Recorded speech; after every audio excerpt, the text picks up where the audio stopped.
140 কোটি মানুষের প্রতিনিধি আমাদের প্রধানমন্ত্রী, তার পোস্ট করা ভিডিও সরিয়ে দেওয়া মানে গণতন্ত্রের উপর আক্রমণ করা।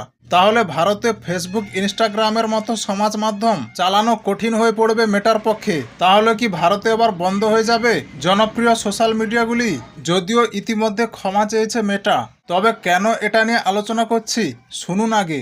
ওই যে কয়দিন আগে ককরোচ জনতা পার্টির আন্দোলনের আবহে দেশের যুব সমাজকে বার্তা দিয়ে একটি ভিডিও পোস্ট করেছিলেন প্রধানমন্ত্রী মোদি। সেই ভিডিওর ভিউ 328 মিলিয়নে পৌঁছে যায়, কিন্তু কোনো এক অজানা কারণে সেই পোস্ট সাময়িকভাবে সমাজ মাধ্যম থেকে মুছে দিয়েছিল মেটা। 23শে জুলাইয়ের ভিডিও রাত 12:30 থেকে ভোর 5টা পর্যন্ত গায়েব। প্রায় 5 ঘন্টা ফেসবুকে দেখা যায়নি প্রধানমন্ত্রী মোদির সেই ভিডিও। এই ঘটনার জন্য ক্ষমা চায় মেটা। একটি বিবৃতি দিয়ে মেটার এক মুখপাত্র জানান, ভুল করে এই ভিডিওটি মুছে গিয়েছিল, তারপর সেটিকে ফেরানো হয়। কিন্তু মেটার এই ব্যাখ্যায় অবশ্য সন্তুষ্ট হয়নি কেন্দ্র বলছে মেটার যে প্রতিষ্ঠাতা জুকারবার্গ, তাকে ব্যক্তিগতভাবে ক্ষমা চাইতে হবে। ক্ষমা না চাইলে বিপদে পড়বে ফেসবুক ও ইনস্টাগ্রাম, পরিষ্কার জানিয়ে দিয়েছে কেন্দ্র।